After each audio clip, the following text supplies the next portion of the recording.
Hey everybody, this is Jeffrey W. Jansen. We are reading the Motivation Manifesto, page 119, Declaration 3, we shall defeat our demons. A person who doubts himself is like a man who would enlist in the ranks of his enemies and bear arms against himself. Alexandre Dumas. As we gain greater presence and purpose in life, we become more attuned to our vitality and strength. We also become more aware of the profound ways in which we limit ourselves. We come to realize that our thoughts, more so than our circumstances, sabotage our freedom and success. We are the ones who allow our insecurities and fears to grow into the tidal waves of worry that wash our dreams away. We are the ones who constantly delay our own progress, quitting just as the hour demands our courageous action. We are the ones separating ourselves from others so that we needn't risk real connection or so that we can feel better than them. None of us wants to look in the mirror and realize that the person looking back is the cause of such frustration. We would rather smile at the reflection and be proud of its courage. We want to see ourselves as free and motivated masters of our own lives. Yet a quick glance into our own tired eyes often reveals a knowledge that we are standing in our own way. Too often we find ourselves muttering at the mirror, "You again? Why can't you get your act together and go for what you truly desire? Why aren't you taking more risk, speaking up more, being more consistent, connecting better with people?" These are difficult days when we realize our internal demons are beating us. Those days must come to an end now. Greatness belongs to those who have mastered their internal world. We are all plagued by doubt, but the great nevertheless find faith and begin. We all feel like delaying action, but the great march on. We all want to avoid vulnerability or act superior over others from time to time. But the great consistently demonstrate openness, humility, and love. These few are not lucky. They are simply more intentional and more practiced at defeating their external demons. That is why they have so much vitality, motivation, and confidence. Enlightenment comes to those who free themselves from self-oppression. Let us choose to make that our aim, and once and for all root out that which holds us back in life. We deserve to be free from all those stirrings within us that compromise our magnificence. For this, let us declare, we shall defeat our demons. It is impossible to fight an unknown enemy, so let's first give our challenge a name. As it stands in the way of our own will to advance in life, we shall name it defiance. To dramatize its effect, our battle against it, we will also give it a shape, a form that we can visualize and seek to destroy. Imagine defiance as an ugly, three-headed serpent that stirs deep in our gut whenever we want to take a risk. When this brute squirms, we feel anxiety in our stomach, that awful sense that we are not enough or things might turn out terrible. Its movement makes us worry ourselves sick. It makes us feel so weak and distrustful that we stop taking action or connecting with others. It is the organism within the acts from our lowest impulses for self-protection. No one escapes life without fighting this beast. The woman who never starts her own business because of a constant terror is its grasp. The poor fellow who starts and stops action all of his life, never gaining real momentum towards his goals, is being wrecked by it. The egotistical business person who sees his teammates as idiots or competitors is being seduced by it. Anytime we set a higher ambition for ourselves, this nasty beast gnaws at us from within, tearing at us confidence and consuming us from the inside out, leaving us fearful and gutless. Where did defiance come from and how did it gain its power? It grew from the seeds of fear fed to us by the tyrants of the world, the cautioners who taught us to favor doubt over faith, the apathetic followers who show us how to favor delay and overaction, the cruel who fooled us into choosing artificiality and social withdrawal over authenticity and the desire to approach. In the end, they were one and the same.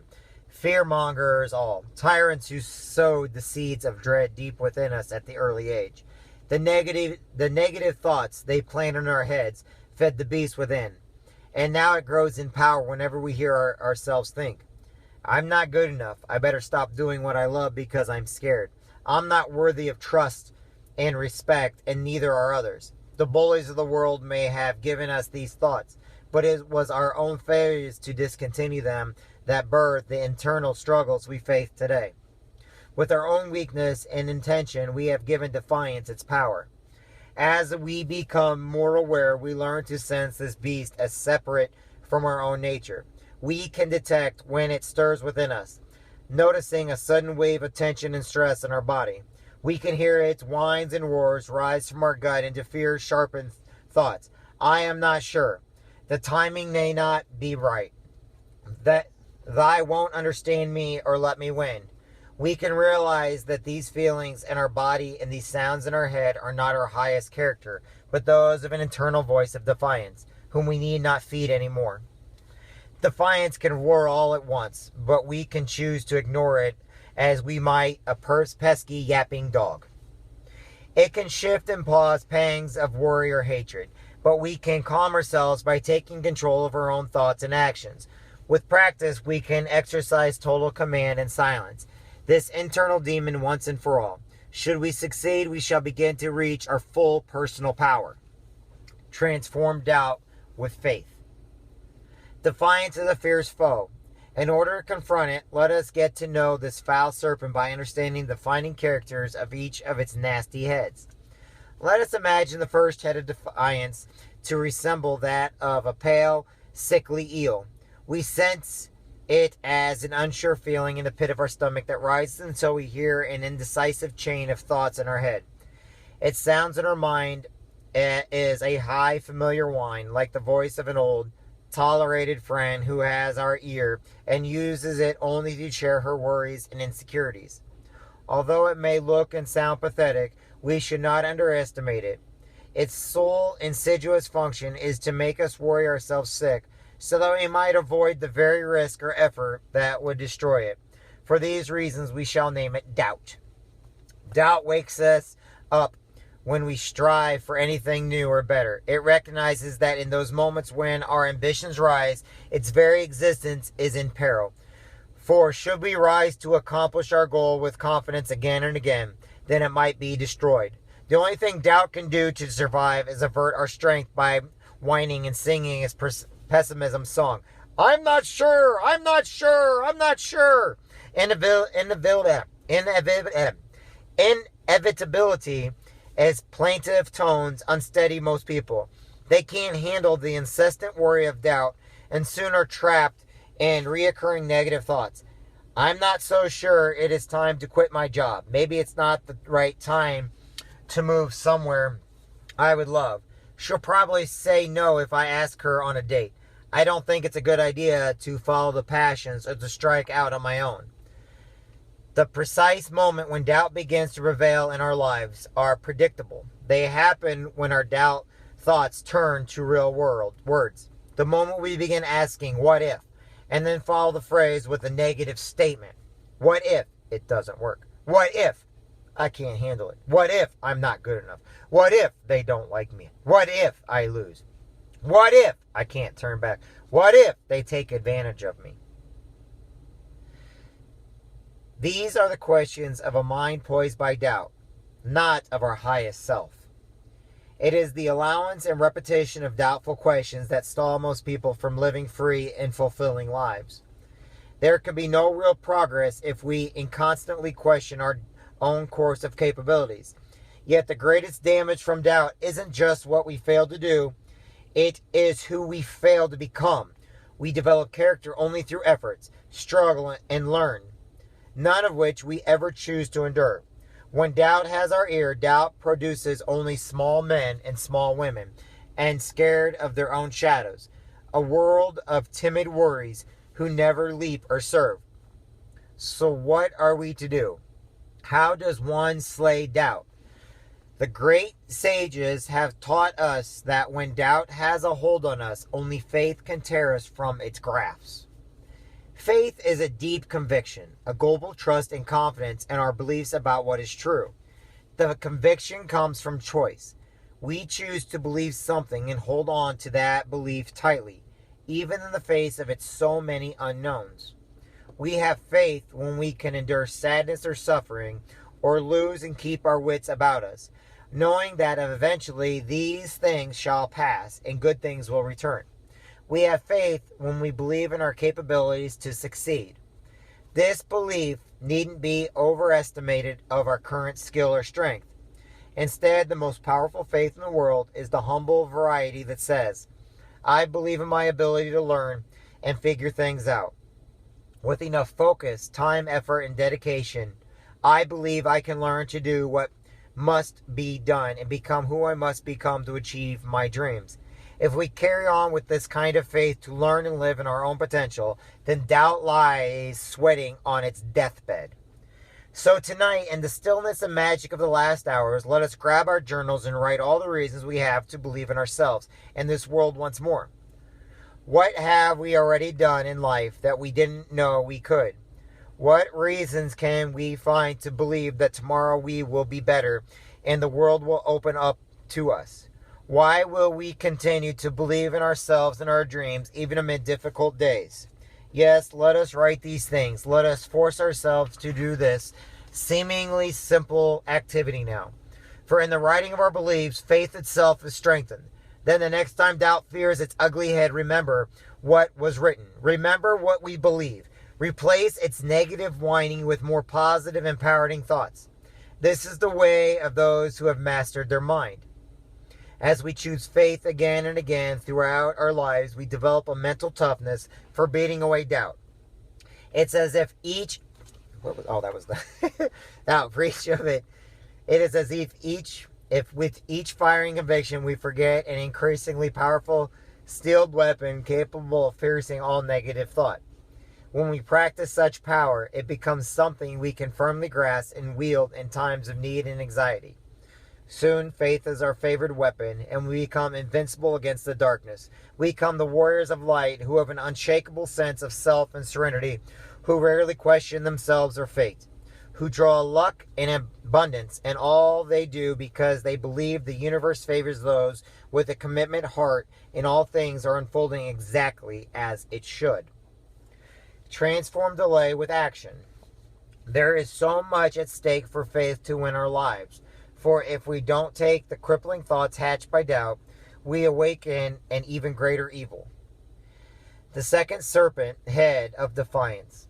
Those aim is to stop our advance by poisoning us with apathetic and resigned thought, is named after its sole miserable mission, delay. We can imagine delay's physical shape as that of a burnt orange eel with a severed face and thunderstorm voice that can shake us from head to toe. If it is brother doubt breeds uncertainty with its whiny song of concern. Delay engages real terror. When it strikes us, it feels as if something is ramming its head onto our chest. Delay thumps us and screams at us. It calls, resonating throughout our very selves. Wait, it booms. Stop, it shouts. Don't, please, stop. You'll be hurt. You are not ready. Listen to my brother doubt. The path is unsure. Do no more. Take no action. You will be hurt, I say. Saddened, embarrassment destroyed. Sit, wait it out, or you are doomed. This is not the time. Delay's voice gets louder as we get closer to action. Delay makes no effort to woo or seduce us. It is a dictator of terms. Stop or be hurt. Wait or risk ruin. Presented with such dire choices. Our mind rarely argues with internal fears that we may be hurt, rejected, or ruined. Why wouldn't we stop? Suddenly moving forward sounds like suicide, and so our minds start crafting masterful arguments for justifying inaction. We become severely confident in our negativity in order to protect ourselves, saying things to ourselves and others like, well, the conditions aren't perfect, yet for me to begin, you can't just rush into things, you know. And so if life is not progressing fast enough for us, delay is there. If we have been waiting and waiting for the right time to strike out on our own, to approach a potential lover, to seek a higher position, to start a new project, to actually fight for what we truly want, delay is there. It is delayed that turns people of action into people of apathy and insignificance. Nothing has done more than delay to make potentially great men and women miss their moment. Knowing that we haven't spoken up when we shall have, worked when we should have, fought when we should have, loved when we should have, lived when we should have. This is the misery of mankind's inaction, of delay, celebrating a win over our souls. So it can be said that delay is the worst of the two evils. It has destroyed more dreams than doubt ever could. For even with doubt awakened and worrying our soul, we have at least acted with valor and swiftness when at our best. But we cannot and will not act if delay is running our conscience.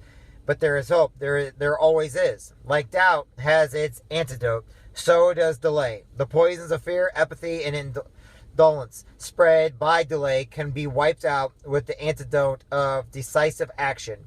When we take the initiative despite the trumpeted up desires to wait it out in fear.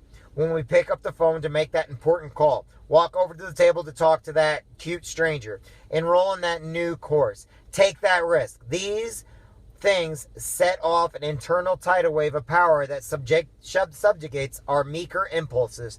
Taking decisive actions, freeing ourselves from delay. Destiny turns its favor toward those who act, awarding them with success and heroic recognition in life. Is it not true that we would have no heroes if, in the moment they were called to action, they decided to wait? All greatness teeters on whether a hero overcomes a terror within and advances regardless. The Olympian who trips during the race but gets up and catches up. The bystanders who is afraid of the rushing waters but jumps in to save the drowning girl. The whistleblower who knows he'll be fired for calling out a wrong but speaks up anyway. Heroism is taking action to do important things even when we are afraid. Cowardice is acting in accordance to our fears when our heart wishes to see us behave more nobly and courageous. The hope of humanity rests on whether or not action overrides fear and empathy. So let us all this waiting for everything to be perfect. All this creating excuses for why we must delay our own dreams. All this nonsense about why we don't deserve it right now fall to the wayside. Let actions plow through our hesitance. We must do the things that we have put off and most fear doing, and we must do them now. Let us sit this very night and compose a list of things we have been delaying in our lives. What have we yet to begin? Where did we stall our next move because of delay? And what must be done to pick up the torch of progress once more? Being keen to these types of questions makes us stronger men and women. Having a plan and acting on it to advance our lives, regardless of terror within, makes us legend. Transform divisions with love. If worry and waiting were not misery enough, the third serpent head of defiance acts to ensure we suffer alone. This one poisons us with the venom of separation, making our blood and our behavior run cold. It makes us distant, intolerant, or hateful towards others. It inflates our ego to feel different than others, more special, stronger, or weaker than they. This demon is more self-assured and sinister than its brethren. Let us imagine it as the eyeless, jet-black serpent head. Its goal is to shred our humanity by making us go blind to the good in others. We'll name it division. Division attacks our hearts and is the reason for a sickened society. Whether we refuse to feel vulnerable or loving towards another, this is division at work. And whether we feel that everyone around us is an idiot, insufficient, or unworthy of trust or respect, this is division once more. All of our social angst and intolerance stem from division. That loneliness, disconnection, fear, or anger towards others is a result of its poisonous corrupting our mind and humanity. As division is devoid of empathy or sympathy for others, its ultimate victory is the moment when we no longer see one another's humanity, when we objectify, dismiss, or disregard another's individual value and their rights. Its ugliness form is to blame for the wars, the rapes, the brutality, the darkness stain on humankind's history. In everyday life, the demon is most noticeable when it sparks our impatience, contempt, and withdrawal. Its toxins make us feel high-minded and pretentious, as if we should live above and insulted from others, as if we were somehow more special than our brothers, sisters, friends, and associates. Criticisms, nitpicking, disparagement, and wrath become our tools for relating to those stronger or weaker than we perceive ourselves. We can also sense it easily when we become judgmental or cannot safely feel love for another nor sense oneness with them. This is the mother with an extraordinary daughter who sees only her flaws. The impatient boss who thinks everyone is stupid and slow. The man who never loves because he thinks he's too weird or different from the norm. Division's poison, then, is antisocial venom that courses through us and clouds the innate emotion, social and spiritual intelligence that would otherwise lead us uninversably to connection with others and to love. Division, then, is the great destroyer of our relationship, the breeder of all social ills, and the cause for our indifference and aloofness towards others. Even if we should find the inner strength and resolve to banish doubt and delay from our lives, our destiny will still fail if we let division have its way. Without social care and connection, even faith and action become corrupt or inadequate. This is the confident, successful man who ends up alone and regretful, triumphant achievement, but trailing the wreckage of failing marriages and friendship. We see it in the tale of the woman who, instead of finding sisterhood, finds jealousy and bitterness among her peers. It's the child who shuts down, becomes violent, and ends up in prison because he couldn't find connection and compassion for others. What can be done? We must inject into our lives the strongest antivenom known to humankind, the cure of all evils, the pains, the divine course that speeds all recovery and fuels all humanity, hope and strength and joy. Love. Love is the antidote to division. Its warm intent flows through our veins and floods the chasms in between us, sweeping away the detritus of judgment, anger, and hatred. The more we open the floodgates, the more power we have, and are opening to love. All the chemicals of evil and discord are washed away, and the inner serpent of solitude along with them. Who have we been avoiding or mistreating because of division? What parts of ourselves have we shut down out of fear that we would be deemed too different, unworthy, or unlovable? We must be aware enough to answer such questions and mature enough to seek resolutions. Fortunately, love is in our nature and the most abundant resource in our universe, for it creates and lives in all things. All we must do now is allow it back into our lives and direct it towards others. Unlike faith and action, ingredients willed to life be our choice. Love lives both within and beyond us. Love is everywhere, divine cosmic thread, woven through all that we see and sense. As we learn to follow and pull with this common thread, we recognize the oneness of which we are all a part. We see that we are all made of the same purity, fighting the same demons, marching on our own ways to our own freedoms, all journeying back to love.